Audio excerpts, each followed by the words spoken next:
Before we crack open tonight's cursed can of content, I just want to say a big thank you to all our subscribers, and an extra sinister shout out to the loyal members of the Sinister Elite.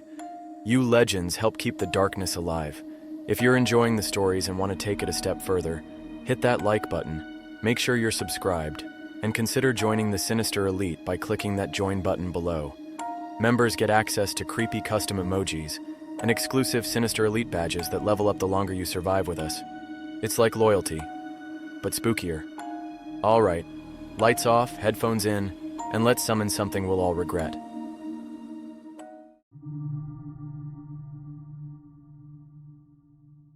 Name's Steve, but every trucker from Amarillo to Akron calls me Papa Smirf. Don't ask me why.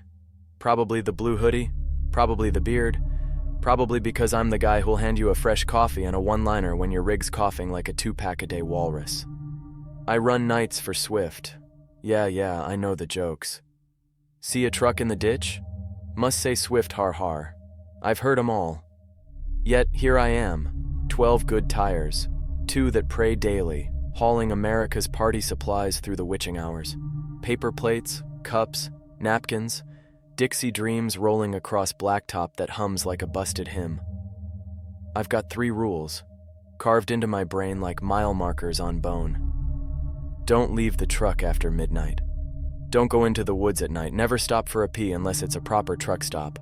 Laugh if you want. Most do, right up until the road starts looking back. Tonight's run, I-40 eastbound, New Mexico into Texas. Sky pulled tight as a drum. The moon's a fingernail clipping stuck to black felt. My trailer whispers with a million paper plates chit-chatting in their sleep. I keep my CB on low. It's just me, a lukewarm thermos, and a playlist that swings between old trucker ballads and synthwave that sounds like neon had a heartbeat. I do my thing, scan mirrors, count reflectors, tell myself I won't hit the beef jerky again like a raccoon at a convenience store buffet. Somewhere past Gallup, the highway turns to a dark ribbon flicking through emptiness. On nights like this, the line between open road and open casket feels thin enough to floss with. Papa Smirf, I tell the dashboard camera I never remembered to turn on. Keep it between the mayonnaise and the mustard. That's lane 1 and 2 for you rookies. I pass a billboard. The desert is watching. A tourist trap, probably. Still, my knuckles tighten. Another mile and a dust devil unspools across the median, thin and pale, like a ghost doing ballet badly. It lifts, turns, and, swear on my CDL, keeps pace with the cab, matching my speed. I crack the window. Sand breathes in. The dust column bends its head like it's trying to read my DOT number, then peels off and smears itself across the stars. Okay, I say to nobody. That's new. But hey, Swift stays upright tonight, baby. The road helps you forget. There's a lullaby in the white lines, a hypnosis in the droning tires. I'm halfway to thinking maybe I imagined it when the first test of the night arrives at mile marker 313. A woman standing on the shoulder in a white sundress, bare feet dusty, hair whipping in wind that doesn't exist. She raises her hand like she knows me. I ease off the gas, just a touch, human reflex, and then the rules grab me by the collar. Rule 3, never stop for a pee unless it's a truck stop. That's shorthand for a bigger truth. Don't stop where the dark wants you to. I keep rolling, slow enough to see her face in the mirror. It's wrong. Not ugly, not gory, just copied badly like someone drew a person from memory but forgot how many teeth go in a smile. Sorry, ma'am, I say. I only pick up hitchhikers if they come with a receipt. I push the throttle. She shrinks to a dot and then, this is where my laughter dies. She appears again, 50 yards ahead.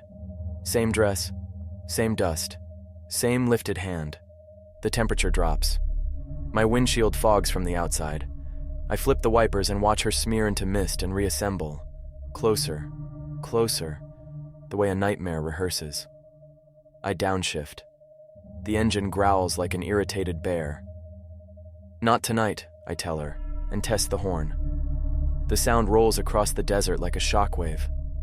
The woman splits down the middle, not with blood, not with bone, just opens like cloth cut by invisible shears. Behind her, something tall steps out of the rent air. It's got antlers. Not deer antlers, cathedral spires grown from muscle and brown light. Its head is too long, too thin, and every time it turns to study me, the antlers rearrange themselves, branching into symbols I don't know but wish I never saw. The woman sloughs away like a shed dress. Empty. The thing steps onto the shoulder. The asphalt hum deepens as if the road is praying.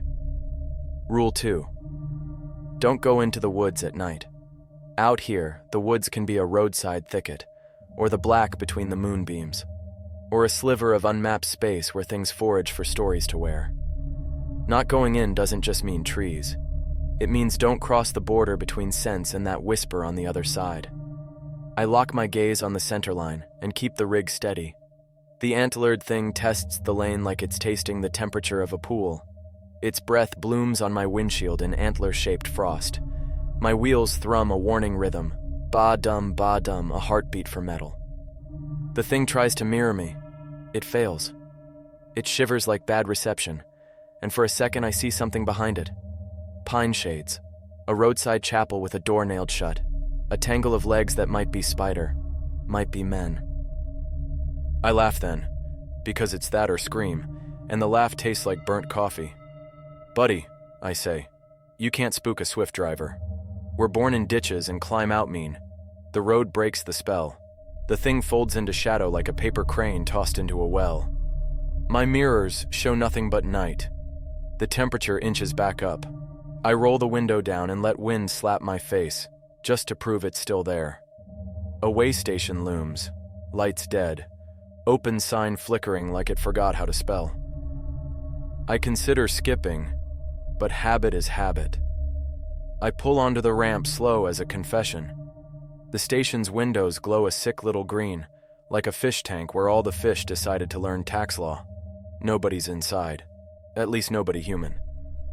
10-4, I murmur to the empty lot. In and out. The scale hums under me. Numbers stutter on the display. The screen blinks. 80,120. 80,760. 81,400, climbing like something heavy just crawled aboard. My trailer groans. A million paper plates whispering at once. I feel weight spread across the axles like cold hands finding purchase. Rule 1. Don't leave the truck after midnight. It's 12:07. The open sign dies. All the lot lights go out, as if someone pinched the night and the night squealed. I sit still, my hands welded to the wheel. Something taps the trailer once, twice, polite as a neighbor with a pie. Then it drags claws, long, deliberate, down aluminum. My teeth ache with the vibration. The display blinks an error message shaped like a grin. Papa Smirf, I whisper. You are not in a ditch, you are in a story that remembers your name. Another tap. This one higher, near the roofline. Whatever it is, it's tall enough to read billboards and patient enough to count to 3. The CB, which I left on low, cracks with static and a voice I do not know says, in perfect dispatcher calm, Driver, please step out for manual inspection. That's how people get memorial benches. I flick the headlights to high. The beams hit the way station's glass and bounce back at me in 10 elongated reflections. Every angle shows a different version of the lot, and in each, something is closer to my door. I drop it in gear. The wheels grip. The scale screams as weight shifts like I'm peeling a tongue off frozen steel. I don't floor it. You don't floor a rig on slick fear. You ease it forward like you're stealing seconds. The taps on the trailer get angry. A body thuds against the back doors. The numbers on the screen spike to a ridiculous 94,000, then crash to 0. The road takes me back. The way station shrinks away. In the mirror, the windows stop reflecting the wrong night. I punch the CB. Breaker! Breaker! I say, voice shaky but alive.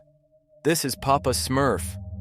If anyone's running eastbound, avoid the dead fish way station at 313. Something there wanted my autograph on a toe tag.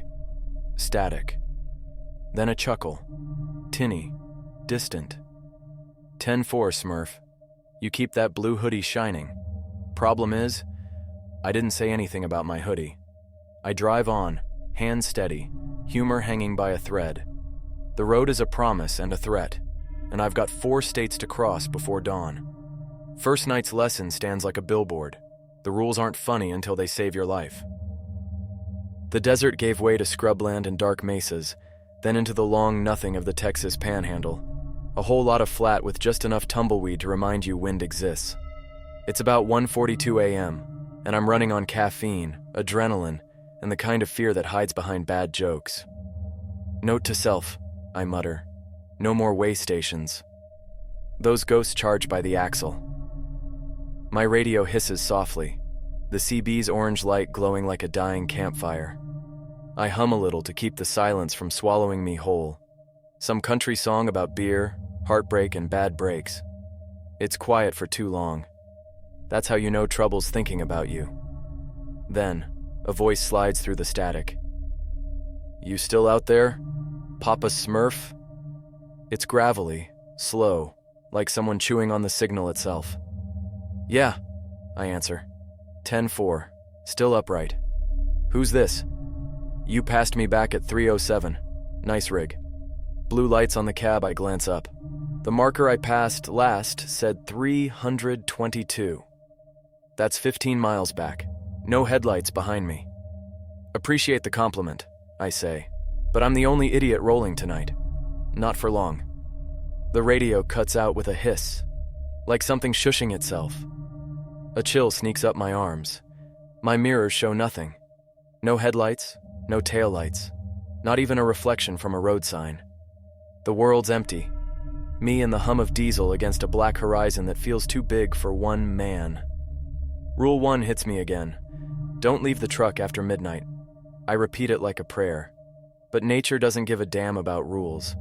My bladder starts complaining, doing that, hey buddy, remember all that gas station coffee? Dance. I check the clock, 1:57 a.m., just 3 minutes from safety. But rule 3's clear. Never stop for a pee unless it's a truck stop. I hold it. I've been through worse. Once pulled 16 hours with nothing but gas station peanuts and a cassette tape of the best of Conway Twitty. Then I see the sign. Rest area. 2 miles. No logos, no brand names, no lights. Just a rusted green sign pointing into the void. I can make it to Amarillo, I mutter, but my bladder's like, nah, buddy, you ain't making it past that sign. I pass it, try to, but something's wrong. 2 minutes later, the same sign rolls by again. Rest area. 2 miles. I blink. My GPS screen flickers and restarts. The truck's speedometer dips, then jumps like it hit a heartbeat. I ain't stopping, I tell the windshield. You hear me? Swift might hit ditches, but we don't hit cursed bathrooms. The third time I pass the sign, I swear it moves. The arrow wiggles, the letters ripple like heat haze, and the words change. Rest area. 0 miles. The exit appears to my right. Old concrete, cracked lights, one lonely bathroom building that looks like a nuclear bunker from the 50s. I know better. I really do. But my bladder wins. I roll in slow. Gravel crunches under my tires, loud as breaking bones. I keep the engine running. The parking lot's empty except for a busted vending machine leaning sideways and a single dim light above the restrooms flickering like it's afraid of what it sees. Real quick, I say to myself. In and out. Don't even zip the fly all the way I step out. The air smells like iron and rain, though the sky's clear. The silence is wrong. No bugs. No wind. Just an endless low hum coming from the building. The door creaks open when I touch it. The fluorescent light inside blinks once, twice, then stays on. The tile floor is slick, like it was cleaned 10 minutes ago. There's humming. Someone in the stall, low and tuneless. Yo, sorry to interrupt, I call. Truck driver emergency, 10-second pit stop. The humming stops. Feet appear under the stall door, bare feet, covered in dirt, toes too long. My body decides it's done with this plan. I back away, zipping up mid-sprint. As I hit the exit, something moves in the mirror. A tall shape leaning out from the stall, watching me. Its reflection lags behind like it's slower to react. I slam the truck door shut, fire the engine, and peel out. Gravel flies. My headlights catch the bathroom sign, the letters peeling, paint curling. But under the flaking white, another name's carved into the metal. Rest area. Closed since 1974. I'm shaking so bad I nearly missed the voice on the radio. Told you not for long. It's closer now. You left the truck, Steve. My heart hits the brakes before my foot does. I look in the mirror, and there, in the back seat of the cab, behind the passenger seat, something sits. A man-sized shadow, curled forward, hands folded like it's praying. His eyes catch the dashboard light. 2 perfect little mirrors glowing blue. I don't scream. Truckers don't scream. But I sure as hell downshift, through terror. The shadow lifts its head slowly, neck cracking like old wood. Nice rig, it says. I slam my brakes, throw the door open, and jump out onto the shoulder. Gravel bites my knees. I look back, and the truck's cab is empty. Lights flickering, engine idling, radio dead. I wait, shaking until my breath stops echoing. Then I climb back in, lock both doors, and whisper, "Rule 1, you dumb bastard. Rule 1. I drive until dawn, refusing to look in the mirrors. When the sun rises, the world looks normal again." I pull into a Flying J, buy a fresh thermos of coffee, and ask the clerk if there's an old rest stop back on 40 near mile 322. She frowns. Ain't been one there since. Hell, before I was born. I nod. Figures. Then she tilts her head. "You got mud on your boots, mister. But that ain't mud. Looks like ash." I look down. Gray dust clings to the soles. It smells like burnt paper. And from the back of my cab, I swear I hear a whisper. Faint, but smiling. "Next time, stop sooner." Sunrise hit the hood of my truck like forgiveness. I parked at a Flying J outside Amarillo, ordered a greasy breakfast burrito that tasted like regret wrapped in tin foil, and told myself I'd imagined everything. Ghost women, antler men, bathroom demons. None of it mattered under daylight. The lot was busy, semis lined like silver whales resting on asphalt seas. For a minute, it almost felt normal. Almost. When I got back to the cab, something smelled off. Not bad, just wrong. The air freshener, vanilla death scent my favorite, had melted halfway off the vent, like it got too close to a heat lamp. The mirrors fogged up on the inside, and when I wiped one, a perfect handprint showed up, bigger than mine. "All right," I said, climbing in. "New rule. Always check the mirrors, but never trust what you see in them." The CB crackled as soon as I turned the key.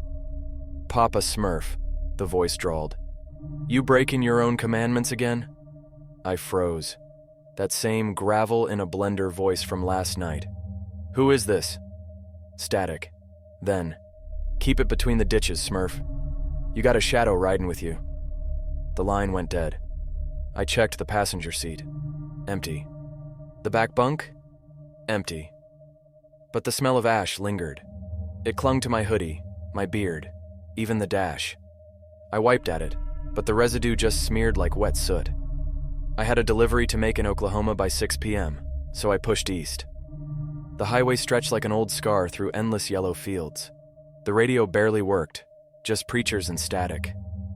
For a while, I tried to shake the nerves with music. Johnny Cash, some Merle, a little Metallica for morale. But the deeper I went, the stranger the road got. Every mile marker I passed was the same number. 333. At first I thought I'd missed one. Maybe the last storm took a few signs down. But they just kept coming. 333, 333, 333. Finally, I pulled the mic. "Breaker 19, any drivers reading this? Anyone got eyes on the mile markers eastbound I-40? Silence. Then a reply, low and slow. "Ain't no 333, brother. That's church property." "What?" "You heard me. That stretch burned up in 1979. Never reopened. I looked out the window. The fields looked burned. Black stubble, dead trees, fences melted into the ground. Then my GPS blinked. The route vanished. In its place, red text scrolled across the screen. You left the truck last night. The rules are broken. Okay, I said aloud. Nope. Nuh-uh. That's not real. GPSs don't sass drivers, I smacked the screen. It flickered, then showed something worse. A little digital icon of my truck, and another symbol behind it. A tall stick figure running alongside me, keeping pace. Not today, Sasquatch. I pressed the pedal harder, but the faster I went, the darker the sky grew. Not cloudy, just dim, like the daylight couldn't keep up. The shadows stretched out ahead of the truck, writhing across the pavement. Then, I saw it. Up ahead, in the center of the road, stood a figure waving me down. Bright yellow vest, reflective tape. Highway patrol. Maybe. I slowed to a crawl. He turned and my heart folded in half. It was me. Same hoodie, same beard, same crooked grin I wear when something breaks and I pretend it's fine. The other me raised one hand and pointed at my windshield. His mouth opened wide, but the sound wasn't human. It was metal on metal, like two trailers colliding in slow motion. My headlights flickered. The road rippled. The other me stepped forward, and his shadow stretched over my truck, swallowing the cab. The steering wheel jerked hard left on its own. I fought it, but something was in there with me, pressing from inside the dash, the wheel twitching like it had nerves. Then I remembered the smell. The ash. The way station. It wasn't a ghost. It was a passenger. I slammed the brakes, the rig skidding sideways across the highway. The other me vanished in a burst of static, and the world snapped back into color. Wind screamed past my mirrors. I stopped just short of jackknifing, shaking so bad I thought my bones would hum out of tune. Silence. Then, from the CB again. You can't keep outrunning what's riding with you, Smurf. Who the hell are you? I shouted. You already know. The radio clicked off. I opened my logbook, hands trembling. The last entry wasn't mine. Same handwriting, but different pen, different ink. 1:59 a.m. Rest stop. You broke the rule. 2 a.m. The woods are watching. 2:03 a.m. He's still in the truck. And below it, something scratched in with a nail or key. You drive for more than Swift now. The words burned cold through the paper. I looked out at the fields one more time. In the distance, through the heat haze, or maybe not heat, stood a line of dark shapes watching the highway. Too tall, too thin, antlers bending toward the sun. They didn't move. Didn't need to. I was the one still rolling toward them. I pressed the throttle. Rule number 4, I muttered. Don't stop till sunrise. The road stretched ahead like a throat waiting to swallow me whole. By the time the Oklahoma border sign flashed by, my nerves were fried worse than a Waffle House hash brown. My hands were trembling on the wheel like I'd been drinking diesel instead of coffee. The sun had gone down again, faster than usual. Felt like daylight just gave up on this stretch of America. I passed through a town that didn't exist on my GPS. Elms Hollow. Population sign said 12, but I didn't see a single light on. No cars, no people, no barking dogs. Just one gas station flickering at the edge of the road like it was thinking about dying. The sign out front read, Open 25 hours. I wasn't even surprised anymore. I pulled in slow, engine idling. The building looked half-rotted, gas pumps rusted through, but the neon open buzzed bright red. Against every rational bone in my body, I climbed out. Rule 1 whispered in my head like an angry ex. Don't leave the truck after midnight. But it wasn't midnight yet. 11:47 p.m. A technicality. I stepped onto the cracked pavement. The air smelled like gasoline and wet dirt. Inside, the store lights flickered, rows of snacks covered in dust thick enough to write your name in. Evenin', said a voice behind the counter. I nearly jumped out of my skin. The man standing there looked like he'd been taxidermied and reanimated for customer service. Skin too tight, smile too steady, and his name tag, handwritten in Sharpie, said, Denny. I nodded. Just coffee. Big one. He poured it slow, like he was dragging time through a funnel. Rough night on the road, driver? You could say that. I forced a laugh. Ghosts, monsters, my ex-wife's voice on the CB. Take your pick. Denny's smile didn't move. Rules keep you alive out here. You remember them? My chest went cold. What did you say? The rules, he said. Don't leave your truck after midnight. Don't go into the woods. Don't stop to pee unless it's a truck stop. He slid the coffee across the counter. His hands looked wrong. The fingers too long, the skin stretched thin like it was full of static instead of blood. Where'd you hear those? I asked. He blinked once, slow. You all get the same rules, Steve. I took the coffee and backed toward the door. I never told you my name. Sure you did, he said, when you stopped here last night. I froze. No, But he wasn't behind the counter anymore. The lights died. Something heavy dragged itself across the floor behind the aisles. The smell hit next, burnt paper and wet fur. I bolted out the door, coffee spilling, sprinting for the truck. When I turned the key, the radio lit up before the engine did.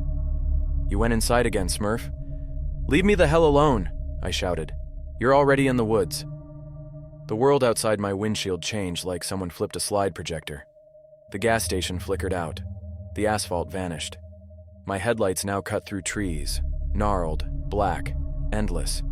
Branches scraped the cab. Something thumped on the trailer roof, pacing. The GPS glowed blood red again. Route lost. Do not exit vehicle. Yeah, no kidding, I muttered, gripping the wheel tight. Movement flashed in the mirror, pale faces between the trees.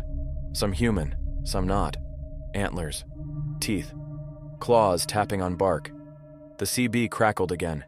You brought the road into the woods, Steve. You broke the line, I mashed the accelerator. The truck tore forward, plowing through mist and branches that broke like glass. My mirrors filled with shapes, running alongside me, keeping pace, their limbs too long, their heads tilting in sync. One slammed into the passenger door hard enough to dent it. The metal screamed. I looked over. Bad idea. It was the thing from the way station, but bigger. Its body was made of asphalt and bone, and the reflection of my headlights rippled across its skin like oil. It pressed a clawed hand against the glass, smiling with a face that wasn't a face. I yelled and swerved, sideswiping a tree that shouldn't have been there. The thing peeled off and vanished into the night. But my mirror cracked down the middle. In the fractured glass, my reflection wasn't driving anymore. Something else was. Not tonight, I growled. Papa Smirf's clocking overtime. I downshifted, the truck roaring like a beast. I aimed straight down what I hoped was a road and blew through the dark. The trees fell away, replaced by fog and a faint orange glow. When the mist cleared, I was back on I-40. Just like that. Smooth blacktop under my tires, headlights cutting through nothing but honest highway. I laughed so hard it hurt. See? Still upright. Still swift. Suck it, monsters. That's when I noticed the fuel gauge. Empty. Ah, come on. A flickering light appeared ahead. Another truck stop. Real one this time. Name on the sign said Big Earl's 24-hour pit. I pulled in, engine coughing like a chain smoker. The lot was full of semis, lights glowing warm and normal. Relief hit me like a drug. I parked between two rigs, killed the ignition, and exhaled for what felt like the first time in hours. I was safe, or so I thought. As I reached for my logbook, something knocked on the passenger window. 3 soft taps. I froze. Outside, under the orange sodium lights, stood a man in a blue Swift hoodie. Same beard, same tired eyes, same everything. He smiled through the glass and mouthed the words, "You're late." Then he lifted a hand, mine, and pressed it against the window. It left an ash print, and when I looked down at my own hands, they were clean. You ever wake up before you even realize you fell asleep? That's what happened next. 1 second I was staring at my double through the glass. The next, the sun was already rising, and my windshield was covered in dead bugs and dried rain that hadn't actually fallen. I checked my mirrors. My truck was still parked at Big Earl's, but every other rig was gone. The entire lot was empty. No people, no idling engines, not even the smell of diesel. Just silence, thick enough to choke on. The clock on the dash read 6:66 a.m. Cute, I muttered. Real funny, universe. I started the engine. It coughed twice before growling awake. The radio clicked on by itself, flipping through channels until it landed on an old country song. The voice sounded familiar. Took me a few verses to realize it was me. And old Papa Smirf rolled down the line, hauling paper plates and ghosts behind. I shut it off fast, my own voice humming through static. Yeah, that's a no from me. The delivery manifest said I had one last drop-off before heading home. The address was smudged like someone had dragged a thumb over wet ink. I could just make out a few letters. "E end of our road." Perfect, I said. Wherever that is, I'm sure it's haunted, overpriced, and non-refundable. I pulled onto the highway. No cars, no trucks. Just that endless stretch of blacktop baking under a too bright sky. The air shimmered like heat rising off asphalt, but it wasn't hot. It was breathing. After about 30 miles, the road started changing. The lines bent, curving into shapes instead of lanes. Every time I blinked, the horizon moved a little closer, like I was driving uphill toward the edge of the world. Then I saw the sign. "Welcome to Swiftyard. You're already home." I laughed out loud. All right, that's cute. What, I'm in Hell's Dispatch Center now? But the gate stood open. Beyond it, rows of trailers shimmered in the heat. No workers, no forklifts, just trucks, each idling, each identical. Blue cabs with SWIFT across the doors. Hundreds of them, except every single driver I saw sitting behind those windshields was me. They turned their heads at the same time, smiling the same tired grin. All right, nope. Nope, we're not doing this. I slammed it in reverse. The transmission screamed. The truck didn't move. From the CB, my own voice crackled. "You made all your deliveries, Steve. You never broke down. You never missed a mile. But you left the truck, remember?" Yeah, I remember. I broke the rule, okay? I left the truck." "Then you can't leave us." The mirrors fogged over. When I wiped them, faces stared back. Every version of me from every night on the road. Some covered in soot, some with antlers. One with a clown smile cut into his cheeks. My door latch clicked. I grabbed the handle. "Don't you dare!" The door swung open anyway. Wind howled through the cab, smelling like gasoline and burnt paper. My steering wheel started melting under my grip. Soft, like wax. The road outside wasn't a road anymore. It was an ocean of blacktop waves, each one rising and falling like liquid tar. And someone, climbed out of it. Tall, thin. Its skin was the color of faded asphalt, its eyes glowing yellow like cracked headlights. It wore a safety vest. My safety vest. "Rule 1, it whispered in my voice. "Don't leave the truck after midnight." It smiled. Too late now. I slammed the door, floored it, and the rig shot forward onto the shifting road. My mirrors filled with smoke and antlers. The sky collapsed into red streaks. I felt claws scraping across the trailer again. The same polite knock over and over, growing faster. "Come on, baby," I yelled. "One more mile." The dash lights flickered. The odometer spun backward. The CB screamed white noise. Then the voice, calm, patient, cut through. "You can't outrun the load, Steve. You are the load." The road ahead ended in fog. No more signs. No exit. Just a void that looked like it was breathing in time with the engine. I didn't brake. The truck hit the mist and everything went white. I woke up to pounding on my door. Bright sunlight. The real kind this time. I rubbed my eyes and looked out. A state trooper stood there, squinting up at me. "Sir," he said, "you okay? You've been parked on the shoulder for a while." I looked around. The cab was clean. No soot, no smell, no cracks. My coffee was still warm. The GPS said I was 10 miles west of Amarillo. Just normal. I exhaled so hard I nearly laughed. "Yeah, officer. Just catching some shut-eye." He nodded and stepped back. "Be careful out here. Lot of folks say they see things on this stretch. Ghost truckers, mostly." "Yeah," I said, smiling weakly. "I've heard that one." He started walking back to his cruiser, then stopped. "Hey," he said. "Funny thing. You work for Swift, right?" "Sure do." He tilted his head. "That's strange. Ain't seen a Swift truck in these parts in years. Company folded up after that pileup in 2007. Bunch of rigs burned up. Paper load, I think." My smile froze. He waved and drove off. I sat there a long while, staring at my hands on the wheel. My reflection in the windshield didn't move when I did. It just smiled back at me, slow, patient. I started the engine. The radio came alive on its own.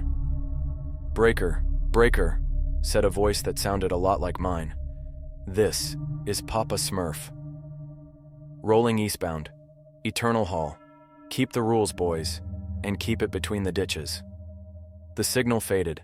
The truck rolled forward on its own, and somewhere behind me, under all that cargo of paper plates and cups, something tapped on the trailer wall, polite as ever. Tap, tap, tap. The hum of the road swallowed it up. Papa Smirf kept driving.